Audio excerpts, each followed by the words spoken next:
Halo keluargaku, selamat pagi. Bersyukur pagi hari ini kita dapat berjumpa kembali.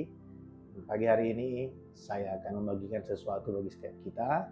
Saya berdoa supaya apa yang setiap hari kita pelajari, kita renungkan bersama-sama itu menjadi kekuatan dan berkat bagi setiap kita dimanapun berada. Nah, Rasul Paulus menulis satu surat yang pertama kepada anak rohaninya Timotius. Di pasal yang keempat dari 1 Timotius ayat yang ke-7 dan ayat yang ke-8 ya. Rasul Paulus memberikan nasihat kepada Timotius supaya dia melatih dirinya beribadah.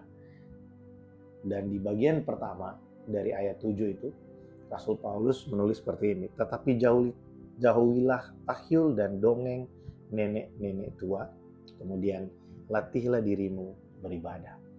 Di masa Timotius hidup dan di lingkungannya dia, seperti yang kita tahu ya, orang-orang Yunani dengan segala kepercayaan dewa-dewi mereka itu punya banyak kepercayaan turun-temurun ya, atau tahyul ya, dan banyak sekali cerita-cerita dongeng yang diangkat dan dipercayai seperti sesuatu yang real atau sungguh terjadi gitu ya. Ada banyak cerita yang bisa kita ingat tentang dongeng-dongeng Yunani, dan tidak sedikit orang yang sampai hari ini masih hidup dikuasai oleh tahyul ya, dikuasai oleh kepercayaan nenek moyang, kepercayaan yang terus-menerus begitu ya. Seringkali ada orang yang bilang gini, saya sih percaya nggak percaya ya, tapi ini sungguh-sungguh terjadi. Nah, itu berarti sebenarnya percaya gitu ya. Cuman hanya nggak mau disalahkan aja, jadi pakai istilah seperti itu. Saya sih sebenarnya nggak percaya ya, tapi ya ini benar-benar terjadi. Tapi firman Tuhan mengajar kita bahwa jangan hidup dikendalikan oleh tahyul dan dongeng-dongeng atau cerita-cerita yang bukan berasal dari kebenaran firman Tuhan atau bukan berasal dari perkataan Tuhan dalam kehidupan kita. Mari latih diri kita untuk beribadah. Apa itu beribadah? Di dalam ayat 7 ini berbicara tentang godliness atau kehidupan yang menyenangkan hati Tuhan, hidup dalam kesalehan. Kenapa Rasul Paulus mengajarkan Timotius untuk sudahlah berhenti hidup dengan segala kepercayaan nenek moyang, cerita-cerita yang turun temurun begitu ya. Sekalipun ada banyak orang yang percaya dan melakukannya, biarlah kita melatih diri kita beribadah, kita melatih kehidupan kita untuk hidup dalam kesalehan. Karena ketika kita melakukannya, ketika kita melatih diri kita untuk beribadah, itu bukan hanya sekedar kita beribadah kepada Allah, menyenangkan hati Allah, tapi kita sedang hidup dalam janji-janjinya. Janji Allah digenapi melalui ketaatan kita. Janji Allah di dalam kehidupan kita itu tergenapi melalui cara kita membangun kedisiplinan rohani. Makanya di ayat yang ke-8 dikatakan seperti ini. Latihan badani terbatas gunanya, tetapi ibadah itu berguna dalam segala hal karena mengandung janji baik untuk hidup ini maupun untuk hidup yang akan datang. Jadi daripada kita hidup dikendalikan, kalau kita dikendalikan dengan segala dongeng, tahyul dan lain sebagainya, kita tidak menyenangkan hati Tuhan. Justru kita sedang ya memuja sesuatu yang bukan Tuhan dengan mempercayai semuanya itu.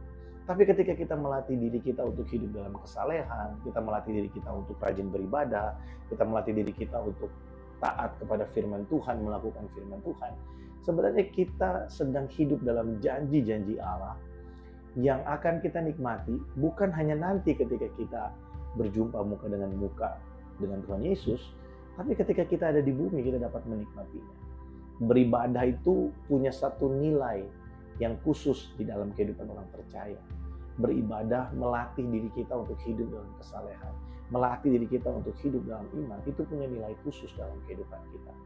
Coba renungkan, ada banyak hal yang kita nikmati hari ini yang mungkin kita sadar penuh dengan kemampuan kita sendiri, kita gak akan bisa menikmatinya. Tapi karena kita beribadah kepada Allah, maka kita dimampukan untuk menikmatinya. Nah, kedisiplinan rohani itu adalah tanggung jawab kita. Mari bangun budaya disiplin rohani, termasuk saya Saya juga ya terus melatih diri untuk bisa memiliki kedisiplinan rohani. Setiap kita tidak memandang sebagai apa kita di gereja hari ini, sudah berapa lama kita ikut Tuhan. Setiap kita harus membangun kebiasaan disiplin dalam kerohanian kita. Disiplin membangun diri kita, membawa diri kita untuk beribadah kepada Allah, beribadah, hidup dalam kesalehan, hidup dalam kebenaran, melakukan firman Tuhan. Tidak peduli seberapa banyak yang kita tahu tentang Alkitab, tapi kalau kita tidak pernah mau untuk melakukannya, belajar melakukannya, sulit untuk kita bisa melihat bagaimana janji-janji Allah tergenapi dalam hidup kita. Bukan kita melakukan kesalehan supaya mendapat janji Allah, bukan.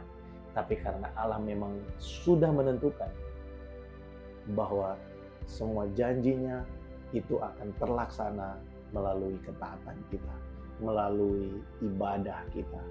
Oleh sebab itu saya dorong setiap kita, keluargaku, mari sama-sama kita bangun kehidupan yang disiplin beribadah kepada Allah. Mari kita berdoa. Tuhan, terima kasih untuk hari ini. Kami bersyukur buat pagi yang indah ini. Kami boleh menikmati Engkau, kami boleh menikmati semua yang baik di pelataran-Mu. Kami boleh menikmati hari yang baru. Terima kasih Tuhan. Hamba berdoa untuk setiap keluargaku dimanapun berada. Biarlah hari ini kami boleh belajar sesuatu yang baru, sesuatu yang baik. Untuk kami bisa diingatkan kembali bahwa ibadah itu mengandung janji.